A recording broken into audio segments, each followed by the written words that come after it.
Well, it's 4 minutes, not 5. That'll do. Okay. Okay, let's look at the more, the sort of the technology of how we create karma, put it like that. The process, what happens, you know, sort of a little bit. There's many ways of talking about it. This is always a very helpful way. So, like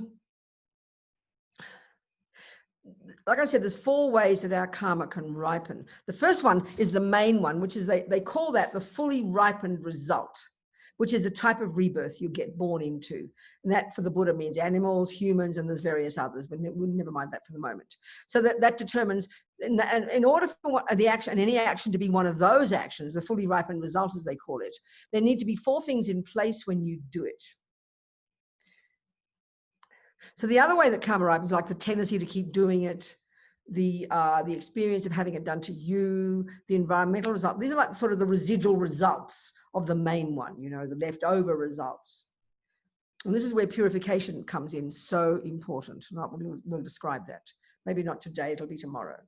So, okay, so let's just say a virtuous action called non-killing. You see, that sounds quite passive, non-killing. We could say that at this moment in time, we're actually not killing, but we're not creating the karma of not killing. This is a really important point, because our mind isn't consciously thinking, I will not kill. The fact that we're merely not killing is a statement, and the rats and the cockroaches will have a party because we're leaving them in peace. But we're not creating any virtuous, proactive, intentional karma of not killing, because it's got to be the mind involved. So it's only when you see that ant, or you see that cockroach, or you see the ex-boyfriend, and you consciously decide, I must not kill them, that's when you sow the seed of non-killing. So it's a mental thing. It's a really important point. It's a mental thing. So Lama Zopa says, just being good is not enough. Just being a nice person and not harming. And half the time we're not harming is because no one's threatening us. I mean, if you have rats in your house every day, most of us would give in and start killing them, you know, because we just don't like the rats. So, okay, so a conscious intentional action of non-killing would be bring the fully ripened result. And let's say in terms of not killing would be at least say a human body, a human birth, because it's the fruit of virtue. So an action of non-killing then, to be a complete one, would have 4 things in place, roughly speaking. And it's more nuanced than this, so I'll just keep it simple. So the first thing is there would be obviously a sentient being there, the mouse in your kitchen. And you see it, and there's the mouse. You see it. So the first one is the object, in this case, a mouse. Second, and this is the crucial piece, is your mind involved in the action. This is when the karma really gets strong, your mind involved. And there's 3 things there. First is the recognition, that's the mouse. Second is the intention. I must not kill that mouse. I must not harm the mouse. 3, and this is the most important, is the motivation, the reason that impels you to have the thought, I must not harm the mouse. So in general, we could say that would be compassion. So that's the key piece that makes it the whole thing a virtuous action. Merely saving the life of that mouse at that moment, intending I must not hurt the mouse, that doesn't follow. It's either negative or positive until there's a motivation that comes so quickly with the intention, we think they're almost the same thing. And I joke, but it's a good example. Let's say you're attached to eating mice flesh.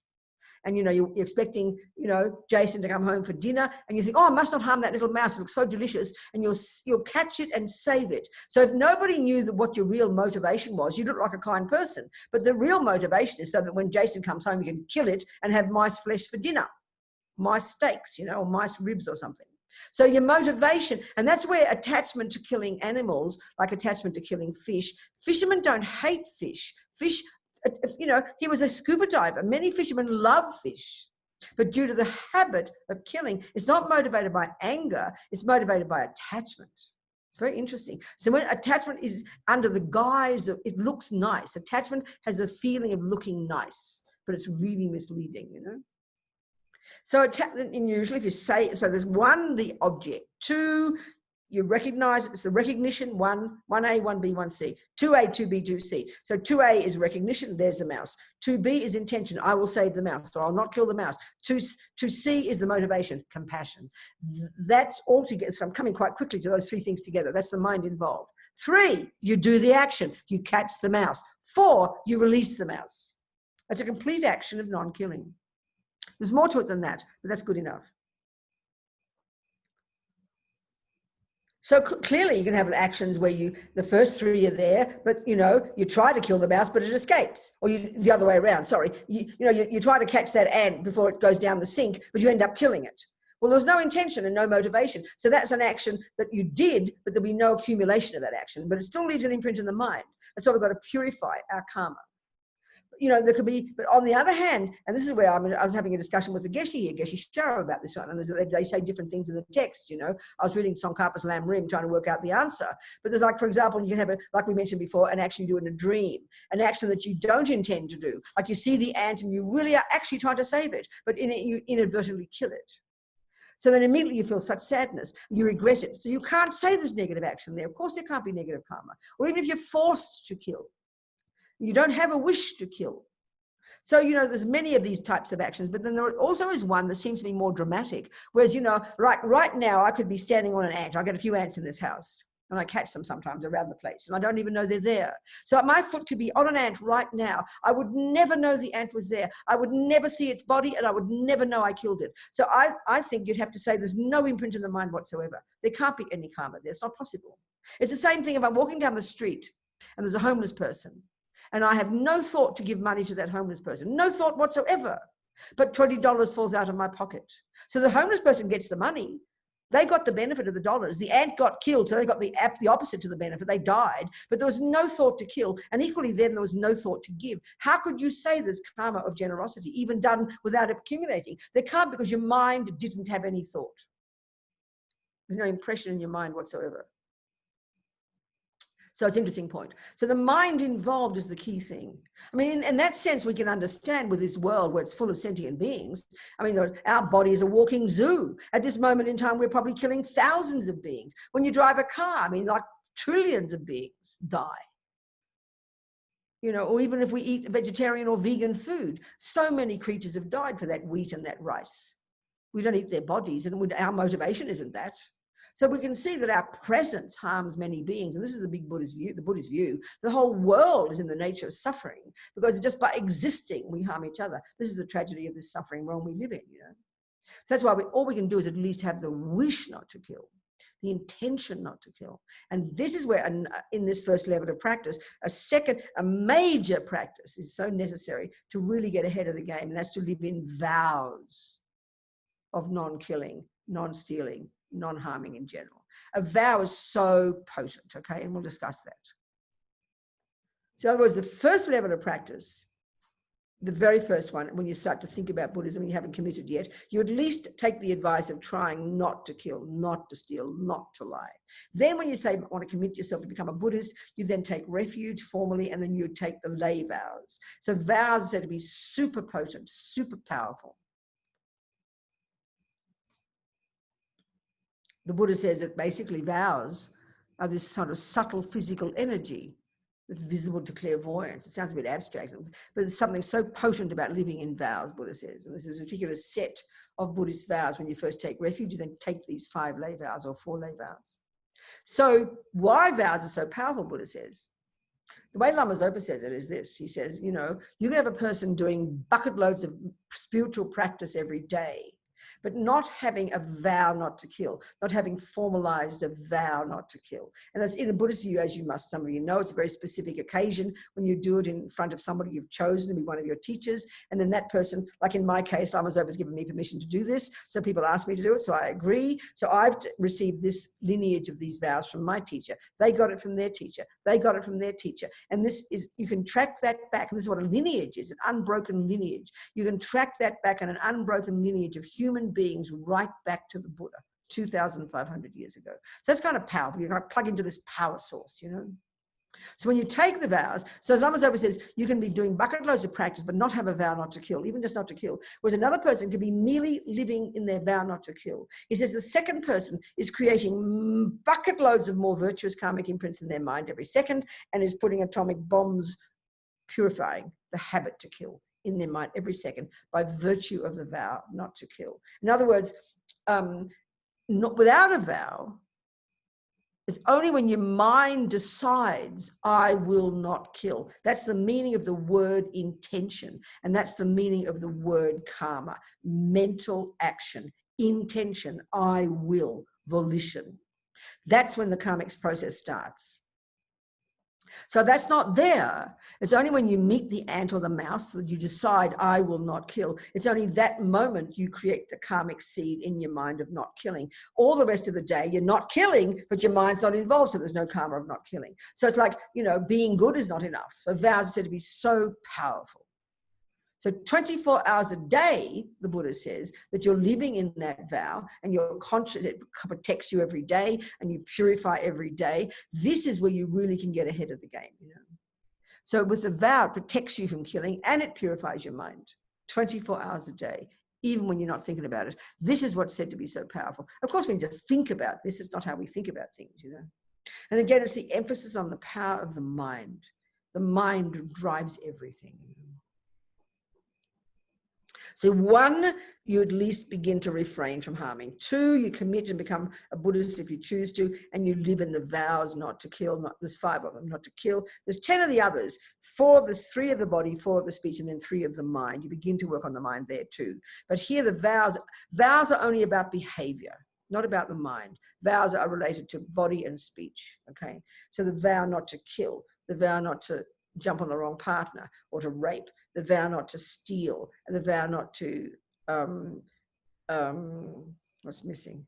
Lie.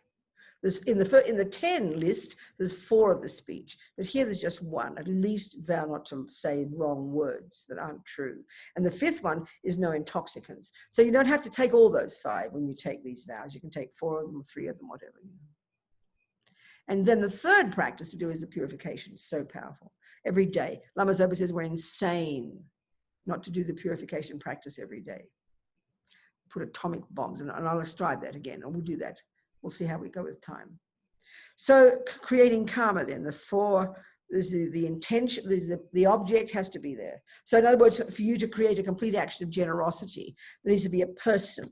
Then you have the discrimination, that's the person. Then you decide intention, I will give them $20. And your motivation is kindness or compassion. 3, you do the action. 4, they get the $20.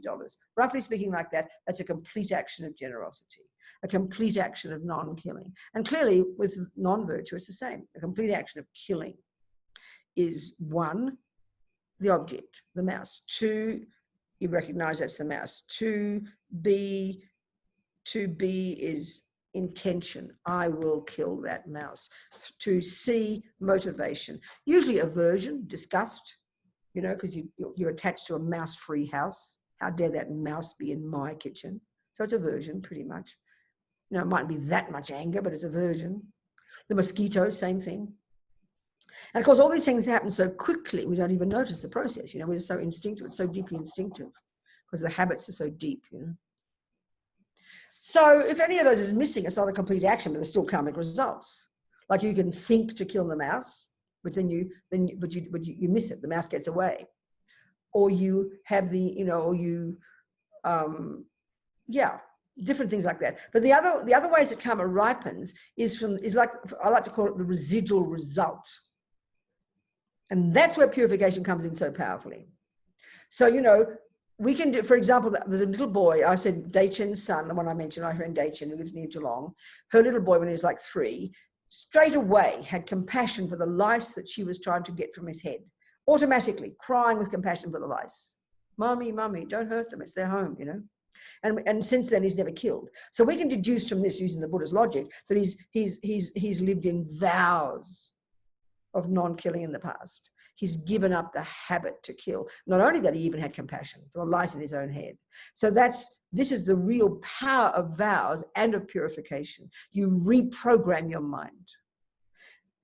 Now, the difference is that fisherman, he got a human body, just like my Daichen's son. They both got a human body due to non-killing. They both had lots of nice tendencies, intelligent, kind, loving, compassionate. They both had good experiences similar to the cause. They both had good environmental karma. But the difference was one of them didn't purify his habit to kill.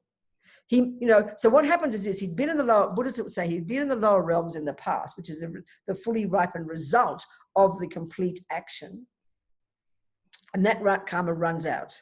You finish the complete action. You finish that karma. The karma exhausts itself. And then one day, like a miracle, he gets a human body again. But the tragedy is he hasn't he's still got the residual result left over from the main result, that tendency to keep killing or to get killed or to die young. Look at the human planet. Look at the human planet. Everyone who is a human has the virtuous karma, the complete action of non-killing in the past. They got a human body. But look at the humans who kill. It's the most normal thing in the planet. Nobody thinks it's special. Even many people think it's okay to kill humans as long as they're an enemy. And it even can be called God's will, whatever you want to call it. It can be good. I mean, killing is a really strong thing we do. We kill the roaches, we kill the rats, we kill everything. And it's considered normal in our culture. It's unusual to have a country or even a religion that doesn't kill. I mean, I was taught as a Catholic, I'm not being rude, that God made the creatures for our benefit. They don't have souls. It's okay to kill them and eat them, Not everyone. I mean, St. Francis didn't think that. He loved everybody. So it's really, I mean, the Muslims, they kill animals. The Jews kill animals. The Hindus, it's very common in our culture to kill. And even within religion, it's kind of heavy, So it's to have a view. I'm not saying all Buddhists are pure, I'm not saying that. But the Buddhist view would be as much as we can. In fact, if you're going to do anything at all, I mean, one Lama was asked, what one piece of advice to give people? He said, the best piece of advice, one piece, try not to kill. Because the killing is the heaviest, It's kind of interesting. So the tendency to keep killing and the experience of having it happen to you and the environmental result, they're the residual results left over from having the main result of being in the lower realms, which you completely exhausted, but you didn't purify. You didn't vow not to do it again. So that's where if you have a person in this life who never kills, never gets killed or dies young or has good environmental, we can deduce they've lived in vows, because it's vows that make us so powerful. It's vows that clean you up, that purify it, As Lama Zopa says, and then vows and purification. These are the two brilliant tools. And this is just first level of practice. If you do not much more, you've got an incredible daily practice. Refrain from harming, live in vows, do a bit of practice, and purify every day. You've got a brilliant practice, I tell you. And that's the basis upon which you can grow your practice from there.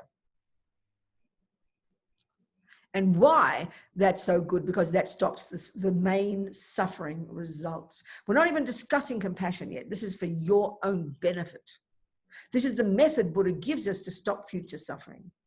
It's like, you like I go to the health shops and you've got your homeopathy medicines and they're really practical. There's a list from A to Z, arnica for all the list of A's, and then you look at the disease it cures. You see the disease, you don't want it, so you buy your arnica. It's very straightforward. It's the same here. If you don't want to get killed in the future, well, don't kill. If you don't want to get sick, don't kill. If you don't want peanuts to have to harm you, if you don't want to have disgusting, smelly an environment that's going to harm you, then don't kill. If you don't want people to not believe your words, then don't lie. If you don't want people to not give you things, then don't steal. It's kind of practical. Of course, it's abstract to us. We don't even think of future and past lives. It sounds so weird, But this is Buddha's view. This is analysis.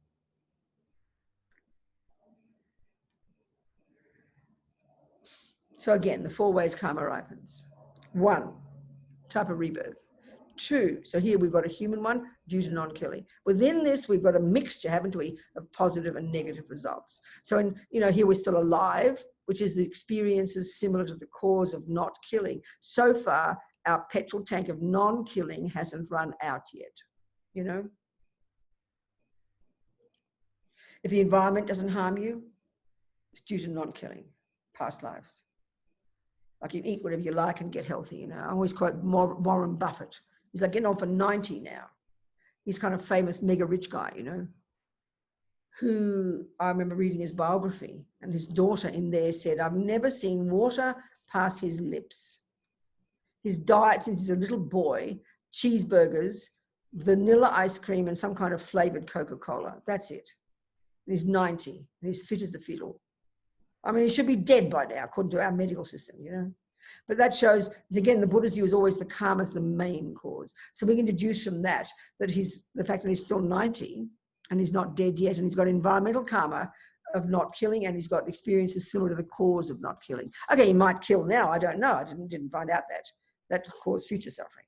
So, This is the Buddha's view. So then the purification process. The purification process is very, very practical psychology. It's very logical. It's all the mind, you know. As Lama Yeshe says, we create negativity with the mind. So we fix it by creating positivity with the mind. It counteracts it. It's an antidote to it. The opposite fixes it, you know.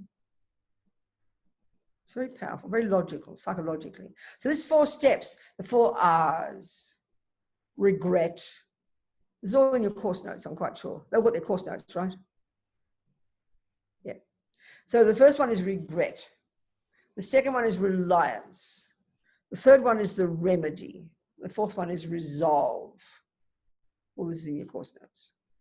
And explained in detail how you purify, and explaining in detail how you create karma as well, the things we're discussing on here. So, okay. So, regret is a really crucial thing to understand. We have a big, big misconception about this. So let's analyze what it is. Right now, what we have is guilt. When we think I did a bad thing, we get guilty. So what's guilt? Well, guilt is, as His Holiness said, you know, the difference between regret and guilt is very clear. Very simple the way he answered it. Guilt, you look in the past and you go, maybe even just 5 minutes ago, and you go, oh, I did that. But then you conclude automatically, and this is the flavor of guilt, and we run to this automatically. This is the dualistic view of ego and blame and shame and bad and all that kind of business, which we have naturally. We run to the conclusion, oh, I'm a bad person. We feel bad about it. We put ourselves down.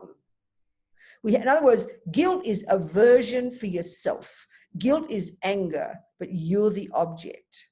I'm a bad person. I did this and I did that and I'm a bad person. This is so automatic. No one taught you. Don't blame your Jewish mummy or your Catholic mummy. It is a function of ego grasping. It's a function of this dualistic ignorance that clings to a separate sense of neurotic me. It's just the way it is. So we have to watch it like a hawk.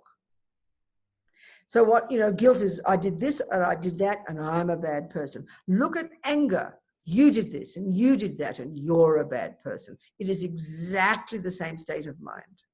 And except the difference with guilt is that you're the object. And we love to hate ourselves. My mother used to say, you're your own worst enemy.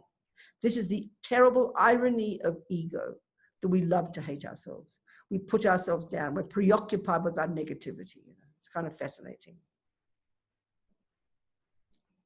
So the first one, regret, then, is not guilt. As His Holiness says, the first part of regret is the same as guilt. You look in the past and you say, I did do that, do this. But then and this is what we have to change the way we have to practice, cultivate this view. We then say to ourselves, what can I do about it? Because saying I'm a bad person is paralysis. Anger is a useless, painful, horrible state of mind that just is set in stone. It's like, this is, you're bad. I'm bad. What can you do with this? Where can you go with that except more misery? It's like a disaster. And we do this all the time in our minds. We are our own worst enemy. It's just so painful. It's so automatic, so instinctive. So we have to consciously change it. And that's why, you see, the other mode we have is denial. We have blame, guilt, or denial. It's not my fault. You know, someone says you, and this is why the lamas often use the example if you've eaten poison. So we have 3, like you've eaten poison. You know, when you know the meaning of that it's going to harm you, you go, oh my God, I can't believe I ate poison. Quick, what will I do about it? It will be the most automatic conclusion immediately to want to fix it, to apply the antidote, to heal it. That will be a natural, logical, intelligent response. But when we think, oh, I did that bad thing, we either blame somebody, it's not my fault, or we completely blame ourselves and get guilty, or we completely deny it. So can you imagine how absurd you would be if someone says, Robina, there's poison in your dinner.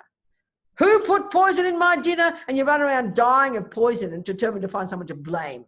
Like suing Marlboro while you're dying of lung cancer, while you continue to smoke your cigarettes.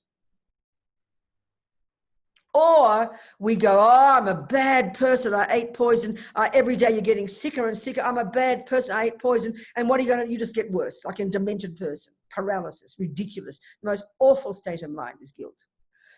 It destroys us.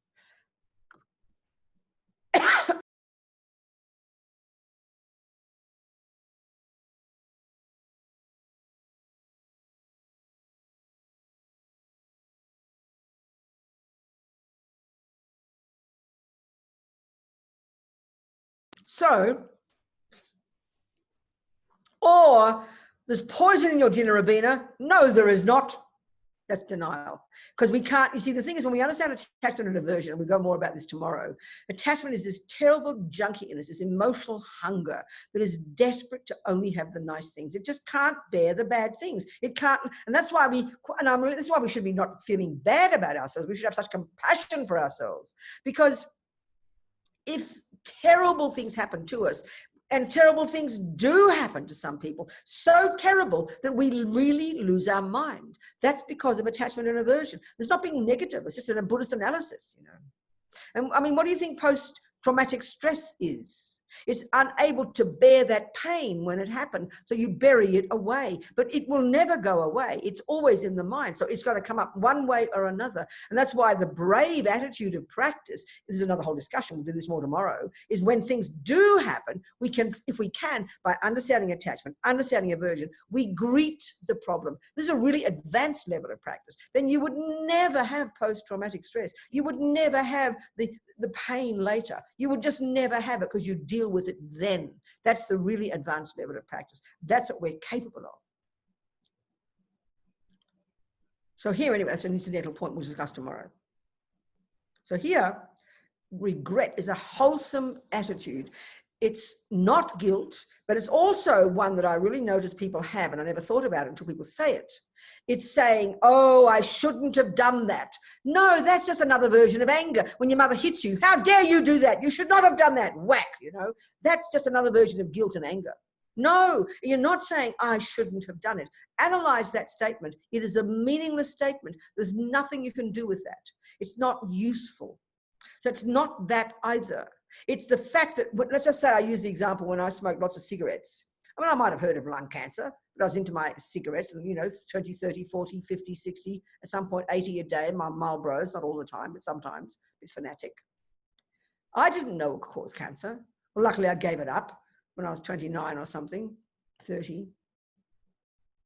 And, but let's say I later got cancer. Well then, or I heard that it could cause cancer. So the attitude then, let's say I was still smoking and someone told me, you know, you can get lung cancer, then I'd go, oh my God, what a fool. I can't believe I did all that smoking. And you're not saying I shouldn't have smoked. You're not saying I'm a bad person, I smoked. You're saying, wow, out of wisdom, my God, what a fool. I didn't know it could cause that. I didn't realize. I was ignorant at the time. What a fool I was. That's regret. It's like kind to yourself. It's out of ignorance. You didn't know that killing and stealing and lying would program your mind and that will ripen in the future as though suffering. I mean, of course, that's the Buddha's view. This is what we're discussing here. So it's out of kindness to yourself. I didn't know that was the cause. So you don't say, I shouldn't have done it. You don't say, I wish I could change it, because you can't change it. You don't say, well, I didn't know any better, so it's not my fault. You don't say that. You know you didn't know any better. But because the point of karma is everything we do leaves seeds in the mind. And that's the real point. It's not some abstract action of 22 lives ago or 22 years ago that you did that has no results now. No, the sugar you ate back then is impacting upon you right now. So you don't want the future consequences. You want to catch it before you get diabetes. You want to catch this and stop it before you get future suffering karmic results. So it's a kind action out of wisdom. I didn't realize what I was doing to myself. That's regret. It's wholesome, it's intelligent, and it's self-respectful. You regret deeply because you started the process of leaving these negative seeds in your mind, and you do not want the future suffering. No way do you want that future suffering. So that's what regret is. And so naturally you think, well, whom can I turn to give me the methods that I can fix this problem? That's the next one. Reliance. So there's two steps there. And the first part is where this is where an analogy for the Buddha in our lives is like a doctor. He's not our creator. And this is the difference with the Christian one.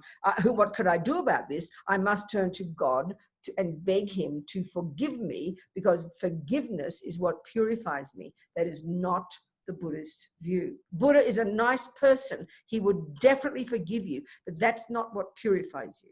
The doctor would forgive you for eating sugar, but that doesn't heal your diabetes. Your work and your practice and taking the advice of the doctor, that's where you apply the remedy, the third one. So the attitude of reliance is like, we call it refuge. You're delighted to have a doctor that you can use, whose advice that you want to use to help you, purify this before it's too late.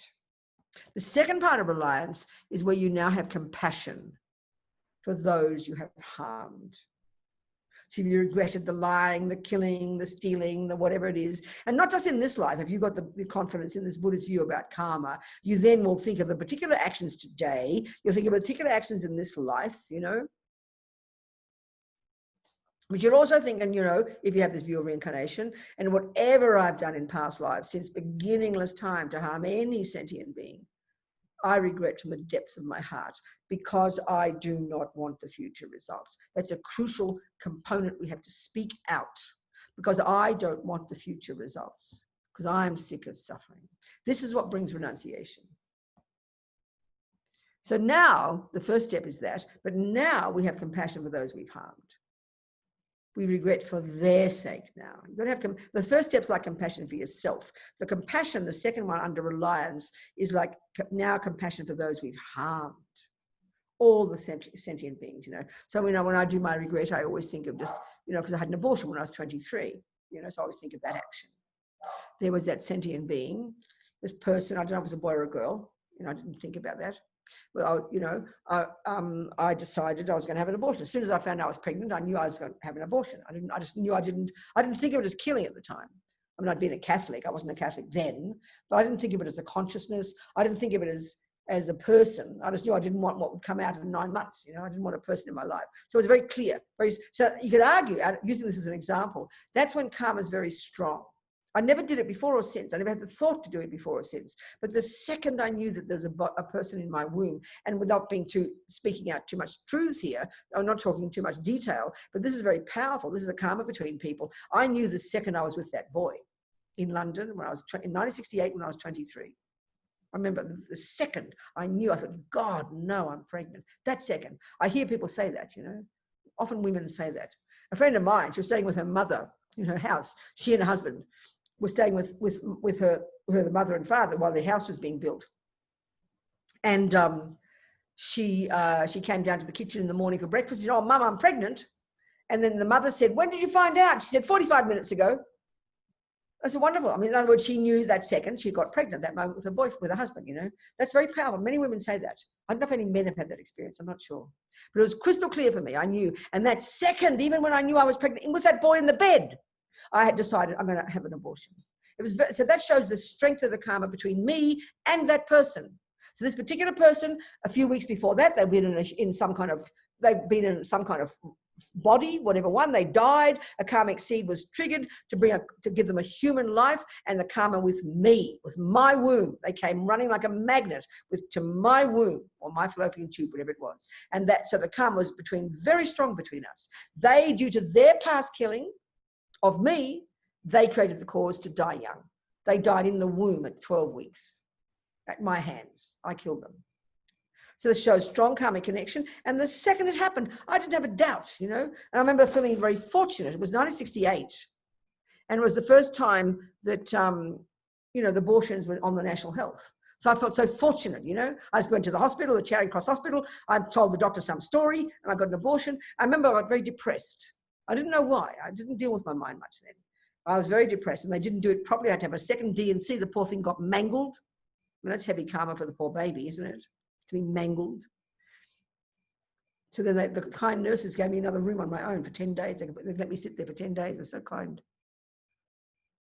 So that's just an example. Anyway, I was giving that as an example. The strong karma between me and that person. The person came to my womb. They had the karma to die, and they died at 12 weeks in the fetus. Didn't get born yet even, So I always regret that action. I mean, I must have done that in countless lives. And clearly, if we're Buddhists, we will accept that we've been animals in the countless lives. So we've probably killed trillions of beings. As animals, you spend your life killing, you know. So we've got a sense of perspective, you know. So I regret that, deeply regret. And then I have compassion for that being. That must be an awful way to suffer, to killed. They created the cause to suffer. They created the cause to die, but I did the killing. You know, the doctors did it for me. I mean, I made them create negative karma to kill my fetus. So it's heavier. That's heavier than doing it, you know, as yourself. So I regret that. And I regret all the others. And then I have compassion for the sentient beings I've harmed. And then all the ones you don't remember, you think of those, and I have compassion. And then you think you're going to regret for their sake. And then the third step, you do that. You apply the remedy. Often this step is called the antidote. You apply the antidote to the poison. So you know, here, and that can be anything. The antidote in your daily life, let's say you're regretting killing, then you try and save lives. Go and buy a few worms and release them. Go and buy a few, you know, creatures, or help sick people. These are antidotes to killing, and that naturally will lessen the tendency to kill and lessen the karma. Anything you do that's opposite will lessen it. It's very obvious. But the most powerful practice, all the Lamas praise, is this practice using the Buddha called Vajrasattva, which is from the Vajrayana. You know, so in the second step, when you take refuge, you visualize the Buddha above your head and you do a little formal refuge prayer, or you just delight that you've got a doctor who can give you the medicine, you know. So this third step is a particular meditation. We'll do it tomorrow, not today. We'll do it tomorrow. Where you visualize the Buddha above your crown, and you visualize nectar coming, and you purify your actions of body, speech, and mind. It's a very delicious little meditation. So then people go, well, how can that purify? It's just your mind. Well, that's the whole point. Your mind created negativity. So by changing your mind, you purify. There's nothing else. But we so concretize this goodness and badness, but it's just your mind. So the more you have regret, the more regret. So as Lama Yeshe says, the power of purification is the power of regret, the power of the remedy, of the reliance, the power of the remedy, and the power of the resolve. Your mind is what does it. So the more convinced you are, the more confident you are, because your mind is changing your mind. There's nothing more.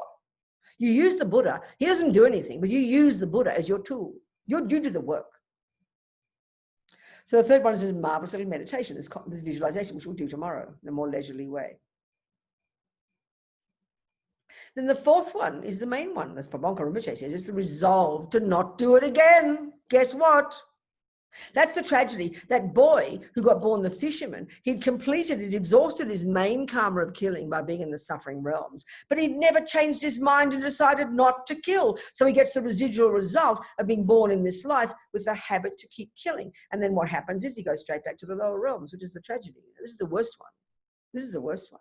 Getting killed just finishes your karma, but continuing to kill is the worst one, because you create more suffering for more future suffering rebirths.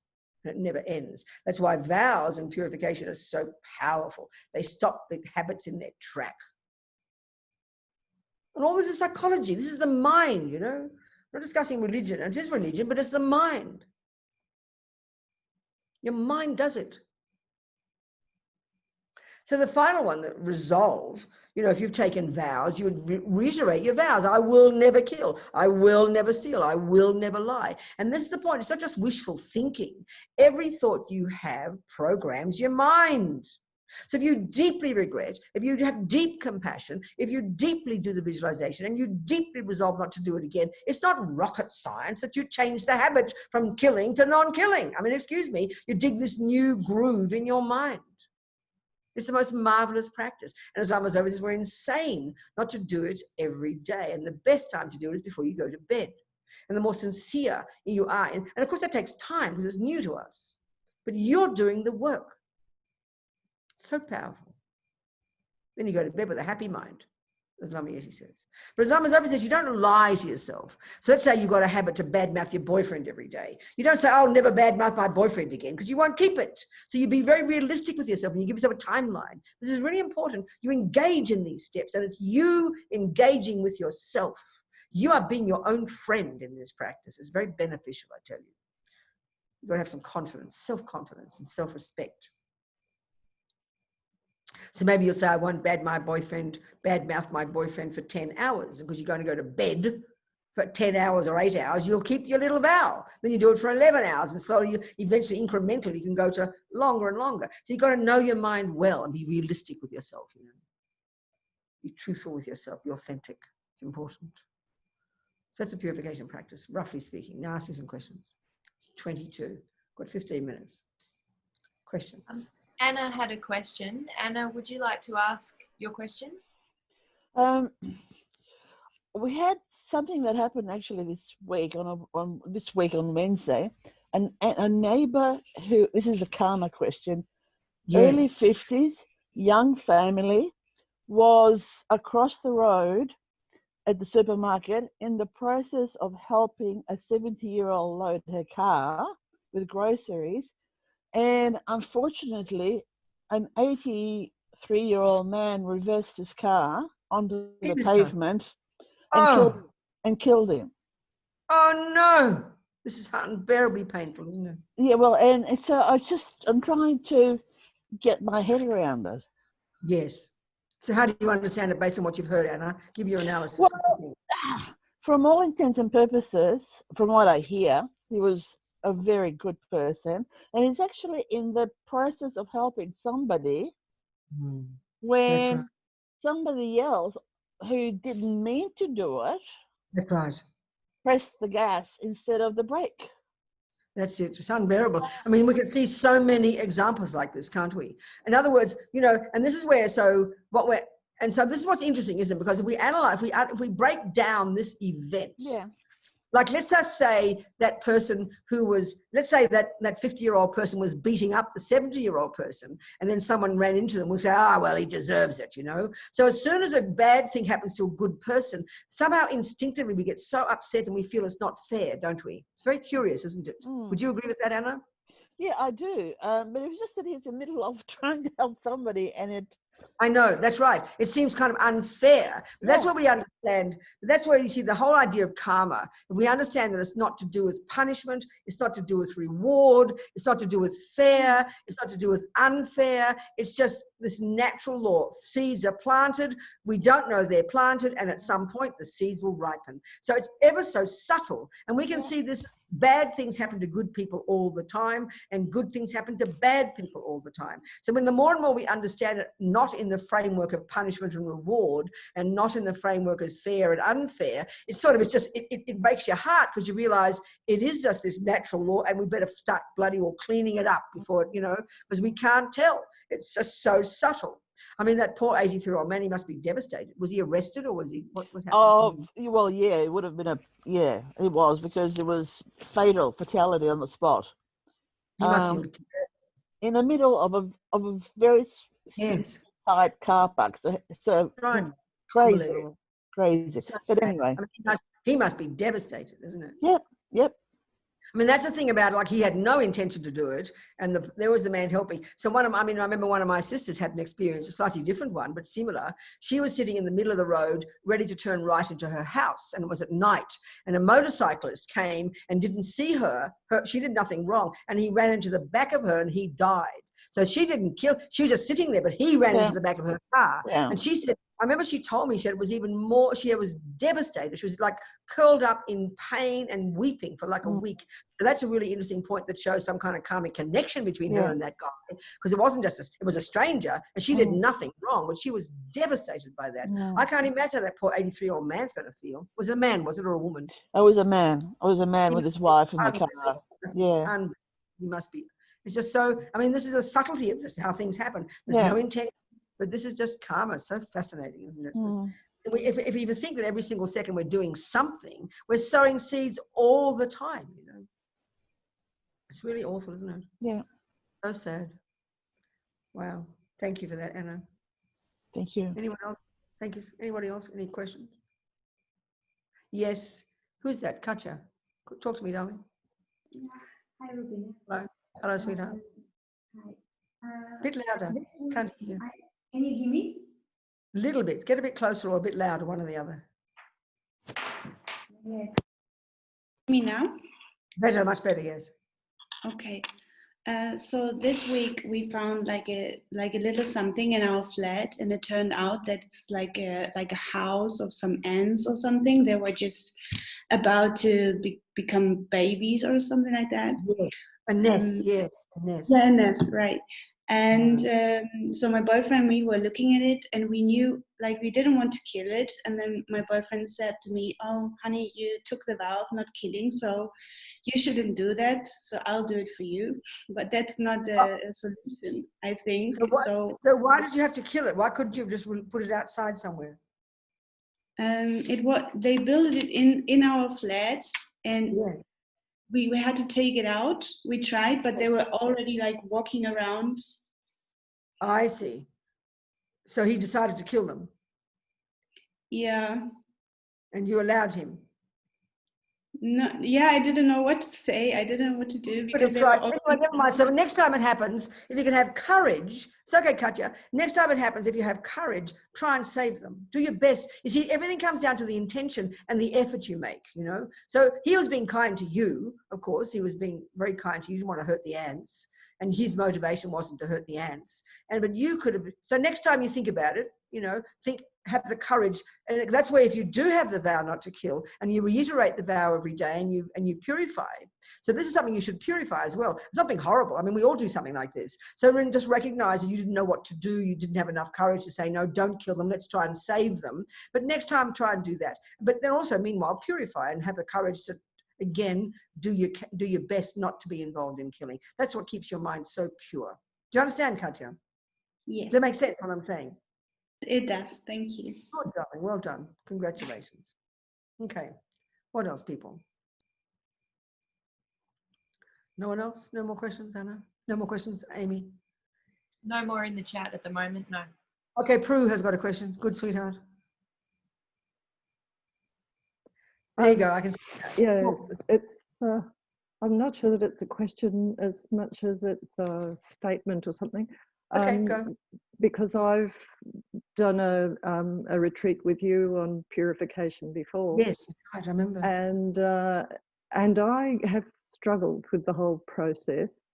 That's interesting. Although I will in the evening sit down and do a chant and go through things. But I question myself whether I'm really. Okay. So what's the struggle for you? What's the struggle? And I think it keeps on going back to having been brought up in this Christian ethic and all the rest of it. Yeah. And an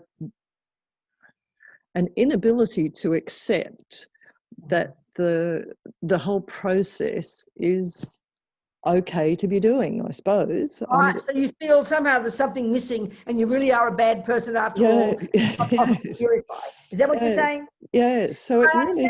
It's very interesting. That's, honey, that's really how it is. I remember one person one time. Yeah, I think we have, no, never mind the other person. I think it's very, this concreteness is really a function of ego grasping, the main delusion. Actually is our worst enemy. It feels it's concrete, solid, and how can I, just by thinking I'm purifying, can I purify? There must be something missing. That's all it is. But if the more we understand that the mind is all there is, and the more we understand that whatever your mind does, which is the opposite to what your mind did before, that itself is the purification. I mean, if you're playing piano and you played the wrong note for so long, then you decide to play the right note. You can't keep saying, oh, this is not going to help. How can it help by playing the right note? I'm really so bad, I've just played the wrong note. It can never change. This is not logical. Every time you play the right note, you're weakening the tendency to play the wrong note and you're strengthening the tendency to play the right note. There's no other view. But because we have this inherent sense of inherent bad me, we think, oh, I've done all this purification, but now I'm still bad. That's all. It's just ego grasping, darling. But the more you think about the logic of what the mind is and how whatever you do is a thought and it sows a seed. So even saying slightly tentatively, I don't want to kill anymore. This is a stupendous thought to train your mind in. And it's the opposite of I want to kill. So of course it's the exact opposite. So the exact opposite is the antidote.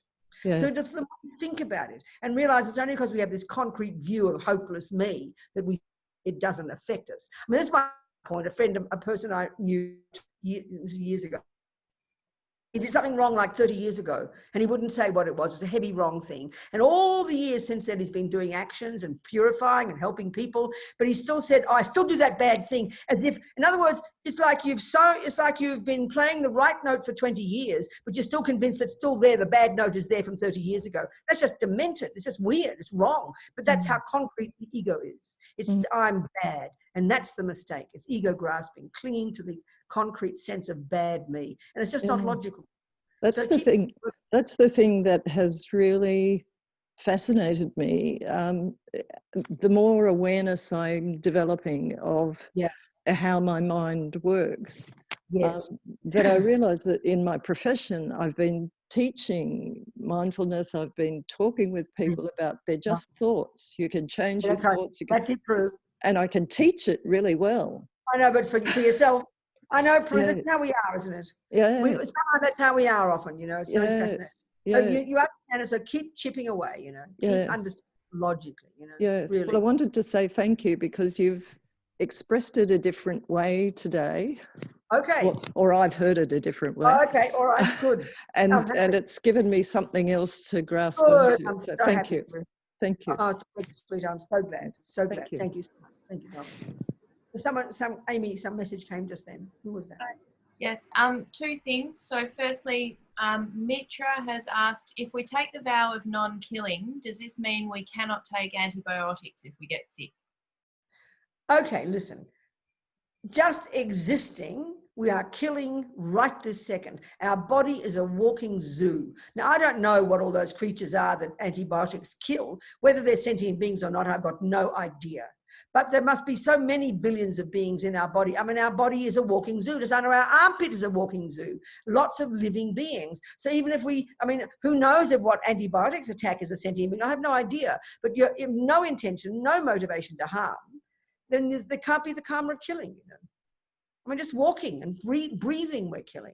But we don't have an intention or a motivation to kill. And that's why it's so powerful to dig ourselves out of this by training our minds in the wish not to kill and the wish not to harm.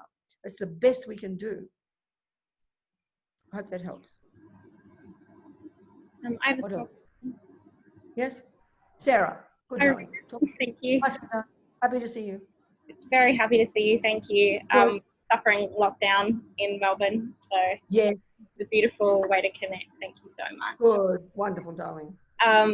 Just a small question. I don't even know if it's a little silly, but all the stuff that you were talking about killing animals and on vegetarianism.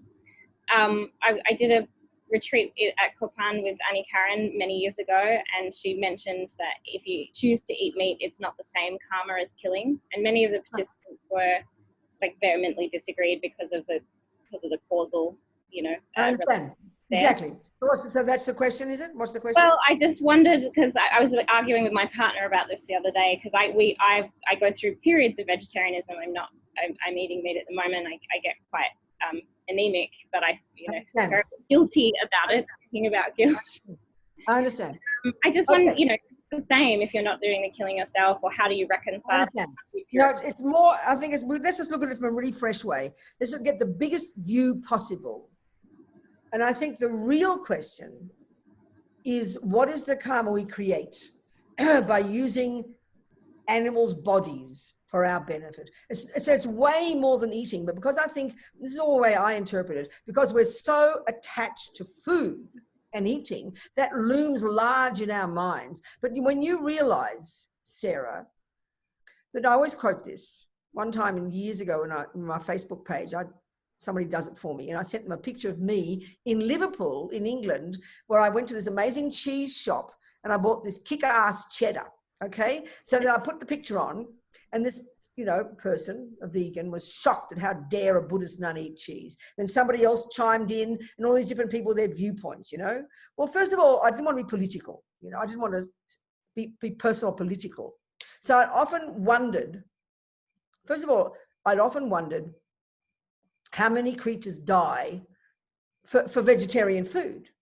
I mean, we know logically that when this is one example I got. There's one scientist in Melbourne, I think, in the BBC, and he was a bit fed up with all the fundamentalists, vegans and vegetarians. And I mean by fundamentalists, ones who run around telling everybody else what to do, you know.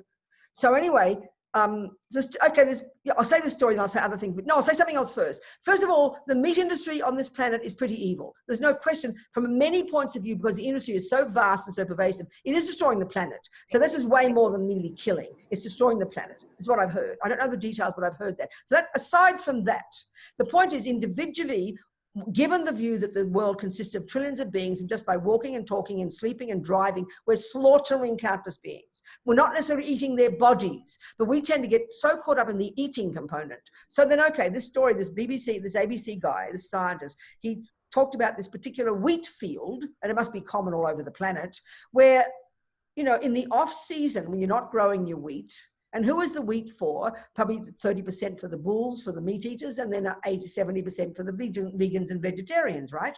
But excuse me, in the off season, the field is overrun by millions of cute little field mice. He had photos of them. He said they sing love songs to each other. And guess what they do when they have to plant the wheat? They don't do it gently, honey. They slaughter the mice, but not for eating. So how come we're not so shattered by that? But one guy on the Facebook page said, well, you can't help that. That's different. I mean, that is completely unintelligent. So the bigger point is, whatever we do, we're going to harm some sentient beings. So we just have to be mindful of the planet, certainly the one about the meat industry. That's an additional point.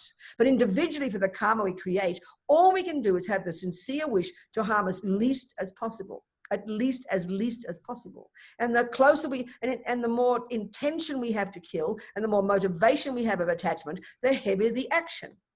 So we've got to just be reasonable. We've got to be intelligent and want to protect our own mind from creating negative karma. And of course, out of compassion, not wanting others to be harmed. But even if you ate nothing, you're existing, you're driving a car. One guy, I did a Google on how many bugs get killed on the road. Sure enough, someone's done the research, some Dutch guy, and just on a number plate per kilometer, per car or whatever, it was trillions of little bugs get slaughtered. But because we don't eat them, we think it doesn't matter. That's completely hysterical. It's just plain absurd.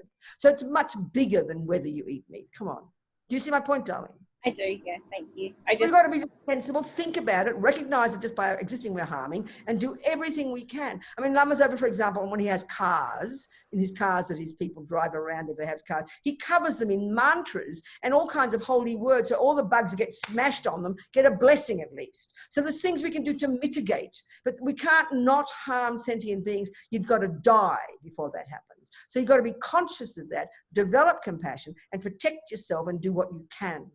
And if you're going to have meat, then at least blow a mantra on the creature so its mind will benefit. It doesn't mean, it's not, see, we have a strong wish to get away with something. We have a strong wish to get off the hook. That's the childish, guilty part of us. That's not the issue.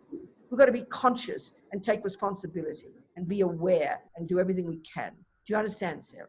I do. I used to do the bunches when I chose to eat meat, but then I think someone made the comment to me once that's just like, a get out of jail free card, or like it's like that's a typical view, because people have this guilty blame, punishment, reward mentality, and it's not the point. And anyway, it's none of anybody's damn business. We love to run around telling each other when it comes to eating the flesh. No one cares if the wheat you're eating came from slaughtering countless field mice. This guy on Facebook literally shrugged his shoulders. Oh, you can't help that, he said. That's insanity. That's so ignorant. I can't believe it. I'm shocked by that. Do you hear my point, Sarah? Yeah, I do. Yeah. And so millions of field mice are slaughtered. I mean, but he just says it doesn't matter. What the hell is he talking about? It's just completely irrational, you know? So the bigger picture is we've really got to, it's very humbling to see the bigger picture. And people have to mind their own business. Do you understand? I do. So tell me to mind our own business. Okay. Thank you. Okay. All right. Maybe we finish on that note. Mind our own business. Watch our mind like a hawk, watch our body, watch our speech, take responsibility. You know, I mean, there's no such thing as a get free card, whatever you call it. There's no such thing like that. There's no such thing. Karma takes care. It's a natural law. What your mind does, what your body does, what your speech does, you're in charge of it. Do what you have to do with sincerity. And that's why living in vows, purifying every day, you get ahead of the game. You just got to be sensible and practical for your own sake, darling. And then eventually for compassion with others as well. Do you understand? Good. Yes, thank everybody. you. Thank you, people. 10 o'clock for me, 2 minutes past 10. Thank you, Venerable Robina. Thank you for Okay. more clarifying, more clarity. I keep hearing these words in what people are saying and what that's what's happening for us, and it's very exciting. Good. And we're very grateful, and we look forward. We hope you have a beautiful, restful slumber where you see your dreams as dreams, and so do we all. And we all wake up tomorrow and get to come back together tomorrow morning. Yeah. So then a few bit of homework then, good. So a bit of homework, and when you do go to bed eventually, you try and see your dreams as dreams. And when you wake up in the morning, it's a really good practice about impermanence. When you wake up in the morning, notice the moment you wake up, notice, wow, I'm still alive. I can't believe it. My petrol tank of morality hasn't run out yet. And you rejoice that you're still alive. Don't take it for granted, okay? Whether you're 9 or 90, don't take it for granted. And then you make the most of that day. You think, wow, I have an amazing, my non-killing karma hasn't run out yet. I'm still alive, how fantastic. I'm going to lead a good life, watch my body, watch my speech, watch my mind. And then we'll meet each other again and we'll keep on going, okay? Rejoice. Thank you, sweetheart. Thank you, Venerable Robina. Much love, everybody. We just do our little prayers, shall we? Oh, yes. Got them there? Yep. Thank you so much. Do you want me to lead them or would you like to lead them? Yes. Yeah, I can lead them. You lead them. Yeah. So we're just 2 little dedication prayers. One is, as you see the English, we'll say it in Tibetan, but as you see the English, due to this virtue, which means the positive karmic seeds we planted by listening to the teachings, may I become a Buddha and may I lead all beings to enlightenment, which is what we motivated. So this is kind of dedicating. And the second one, further down. What's the second one? It's the same. What's the second one? Oh, the second one here. Okay, so this is may this bodhicitta, this amazing aspiration to want to never give up benefiting others, may it grow and grow in the hearts of all. So these 2 little prayers. Go on, sing.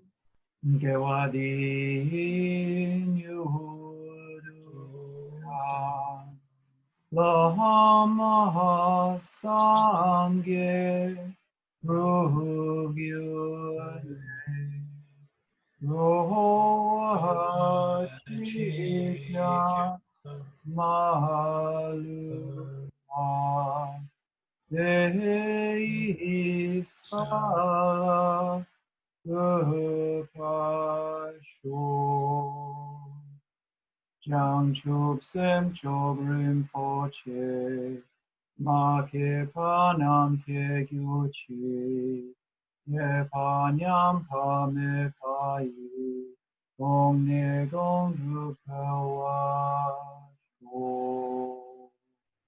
This is good. And I just think, may all the holy beings live long, may His Holiness Dalai Lama live long, and may Lama Zopa live long, and may we all live long, so we can at least do some use in them, do something good on this planet, for our sake and the sake of others. And may you live long, Venerable Robina, please. I'll do my best. Thank you. Fight off, okay?